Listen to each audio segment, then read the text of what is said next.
Hello everyone, welcome back to my YouTube channel. Myself Anish Wadel और हम auto immunity discuss कर रहे थे। देखो, लास्ट के 3 लेक्चर्स में अपने ऑटो इम्यूनिटी के पूरे मैकेनिज्म देख लिए और सबसे important autoimmune disease SLE systemic lupus erythematosus को भी डिस्कस कर लिए। आज हम जॉगरन सिंड्रोम को डिस्कस करेंगे, ठीक है। और इसी के साथ साथ हम ऑटो इम्यूनिटी के पूरे टॉपिक को फिनिश कर देंगे।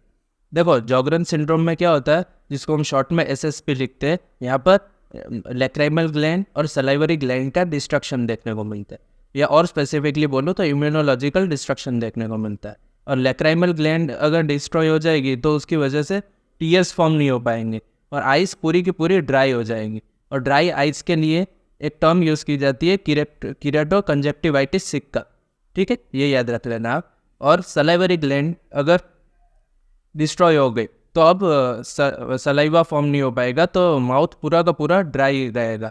और इसके लिए एक टर्म यूज़ की जाती है जीरोस्टोमी। मतलब हम कह सकते हैं कि जॉगरन सिंड्रोम में किरेक्टो कंजक्टिवाइटिस सिक्का और जीरोस्टोमिया देखने को मिलता है। कैसे देखने को मिलता है? लैक्राइमल ग्लैंड और सलाइवरी ग्लैंड के डिस्ट्रक्शन की वजह से देखने को मिलता है, ठीक है।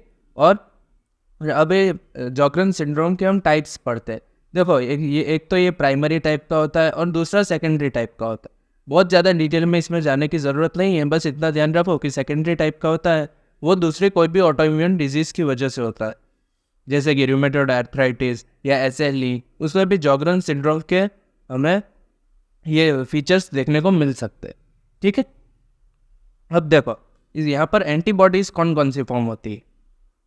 जैसे कि हमने SLE में भी पढ़ा था, वहाँ पर anti-dsDNA एंटीबॉडी और एंटी-स्मिथ एंटीबॉडी हॉलमार्क थी। यहाँ पर anti-SSA एंटीबॉडी, जिसको रो एंटीबॉडी भी बोलते हैं, रो एंटीबॉडी, और दूसरी है anti-SSB एंटीबॉडी और इसको हम ला एंटीबॉडी भी बोलते हैं, ठीक है। रो एंटीबॉडी, ला एंटीबॉडी, ये मोस्ट स्पेसिफिक है, मतलब एक टाइप से हॉलमार्क है ऐसे कह सकते हैं, पर यहाँ पर वर्ड स्पेसिफिक ज़्यादा करेक्ट है, इसलिए इसको ऐसे याद रखो कि मोस्ट स्पेसिफिक एंटीबॉडीज़ है जो कि जॉगरन सिंड्रोम में हमें देखने को मिल सकती है। वो कौन सी है? anti-SSA एंटीबॉडी और anti-SSB एंटीबॉडी, और उसको हम रो एंटीबॉडी और ला एंटीबॉडी भी बोलते हैं। फिर रूमेटॉइड फैक्टर मतलब RA एंटीबॉडी, ठीक है। देखो, ये कौन से टाइप की एंटीबॉडी है? ये अगेंस्ट सेल्फ IgG के अगेंस्ट ये एंटीबॉडी, मतलब सेल्फ IgG होगा ना, उसको ये एंटीबॉडी डिस्ट्रॉय करने लगी, ठीक है। और इसके अलावा एक है एंटी न्यूक्लियर एंटीबॉडी, जो यहाँ पर भी है और SLE में भी थी, ठीक है। देखो, जॉगरन सिंड्रोम इतना बहुत कुछ खास इंपॉर्टेंट नहीं है, इसके ऊपर से मेनली MCQ ही आएगा, या फिर अगर आपको कोई पूछेगा भी ना वाइवा में या कहीं पे भी, एक तो ये कौन सी एंटीबॉडीज़ है उसकी स्पेसिफिक वो पूछेगा, मतलब रो एंटीबॉडी और ला एंटीबॉडी, और इसके अलावा कौन सी ग्लैंड्स का डिस्ट्रक्शन हो रहा है ये आपको ध्यान में रहना चाहिए। और ग्लैंड्स का डिस्ट्रक्शन होगा तो उसकी वजह से क्या देखने को मिलेगा।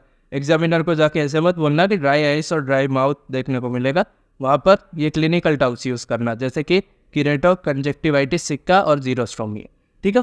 तो जॉगरन सिंड्रोम में इतना ही था। देखो, ऑटो इम्यूनिटी में आपका पढ़ना क्या क्या इंपॉर्टेंट है। सबसे पहले तो आपको टॉलरेंस के बारे में इंफॉर्मेशन होना बहुत ही ज़्यादा ज़रूरी है। उसके अगर आपको वो नहीं आता होगा तो आप ऑटो इम्यूनिटी ठीक से समझ नहीं पाओगे। उसके अलावा आपको SLE के बारे में पूरा का पूरा डिटेल में पढ़ना बहुत ही ज़्यादा ज़रूरी है। जितना मैंने लास्ट लेक्चर में पढ़ा है वो मोर देन इनफ है। और जॉगरन सिंड्रोम के बारे में एटलीस्ट आपको थोड़ा बहुत आइडिया होना चाहिए। ये बहुत ज़्यादा इंपॉर्टेंट नहीं है, पर फिर भी आपको थोड़ा बहुत आइडिया होगा तो आपको एक लीडिंग एज मिलेगा, ठीक है।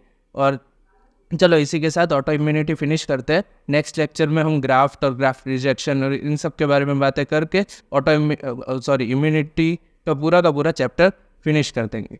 और मुझे उम्मीद है कि आप रॉबिन्स में से भी एक बार रेफ़र कर रहे होंगे, ठीक है। और ये सारे कॉन्सेप्ट्स वहाँ पर भी बहुत ही अच्छे से एक्सप्लेन किए गए हैं, तो आप एक बार वहाँ पर से भी पढ़ लोगे तो आपका कॉन्फिडेंस बहुत ही ज़्यादा हाई हो जाएगा, ठीक है। तो this was all about Sjogren syndrome. I hope कि आपको मेरे लेक्चर्स से हेल्प हो रही होगी। और अगर आपको मेरे लेक्चर्स अच्छे लगते हो तो आप अपने फ्रेंड्स और बैचमेट्स के साथ भी मेरे लेक्चर्स शेयर कर सकते हैं, ठीक है। Thank you so much for watching.